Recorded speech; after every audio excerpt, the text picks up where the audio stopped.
Okay, we've talked about the how and the why of reading, and now we're going to jump into the what of reading. When we are trying to decide what kids should be reading, a couple things that we think about. Obviously, we don't want them to be reading anything that's inappropriate, that they're not developmentally ready for, or that they're not mature enough to read. And so as parents, we keep an eye on that. But we also want to make sure that what they're reading is something that, that they're ready for. Really, the texts that they're bringing home, unless they're ones they're planning on reading with you, should be at their reading level. And one way to do this, and the trick that a lot of teachers will teach students, is the 5-finger rule. So essentially, they'll read through a text, and as they're going through, anytime they come up to something that, a word that they don't know, or maybe a long pause, they don't understand something, every time they get to one of those, they put up a finger. And if they put up 5 fingers for a page, it's probably too difficult a book for them to be reading independently. Now, maybe with the support of a parent, that would be fine. Ideally, we would want them to only have 1, 2, maybe 3 things a page where they'd have to stop and say, have to sound out a word, whatever it might be. So what I know, though, is kids almost always bring home books that are too hard for them, and that's part of this strong desire to be better readers and read thick books and all this, which is a good thing. The heart is good there, but sometimes as parents, we need to step in and say, hey, let's find something. Let's either read that together, or let's find something that is maybe similar to that, but maybe more at your level. And so one of the things, too, that your kids should be reading, not only books that fit them developmentally that they understand, but books that they're interested in.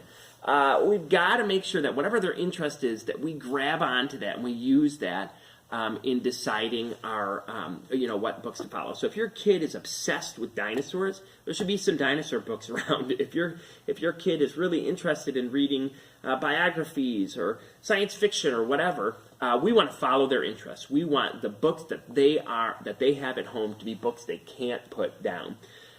So making sure they're on level, the ones that they're interested in, and you as parents know their interests better than anyone else. And so really lean into that. Another thing is, it is really good for kids to be rereading books at home.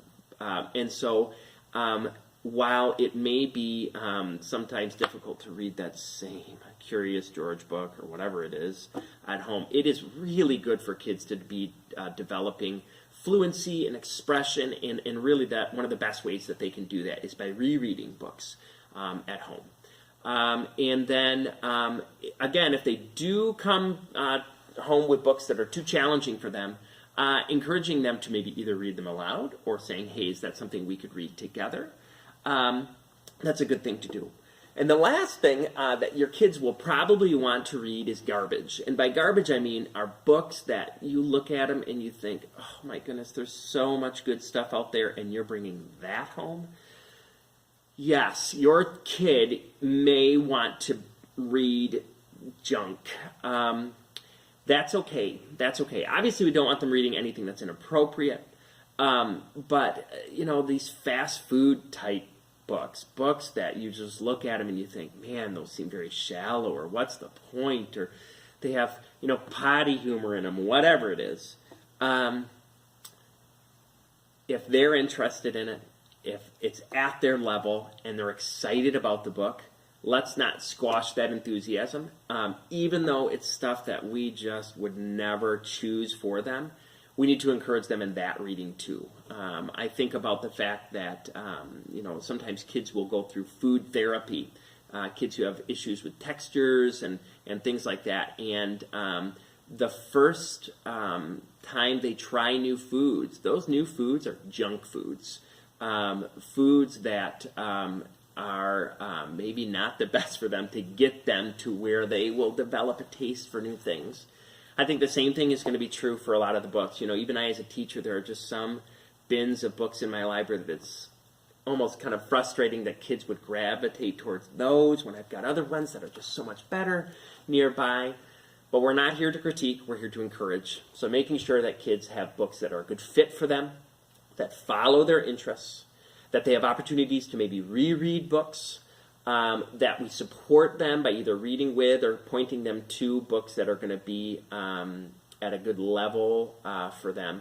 And then also being okay with them reading stuff that isn't great but will get better, I promise. Our goal is not that they're reading high-quality literature. It's that they're enjoying reading. So do your best to make sure that those books that your kids have at home make reading enjoyable. And if you have questions about finding series of books that would be good for hooking your kid, getting them excited about reading, pay attention to some of the videos that are coming out here. I'll talk more about some ways we can kind of hook kids.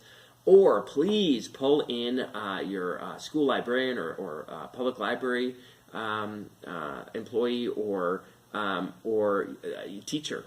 We would love to help find something that would be a good fit for your child. So let's make sure our kids are reading books that are great for them.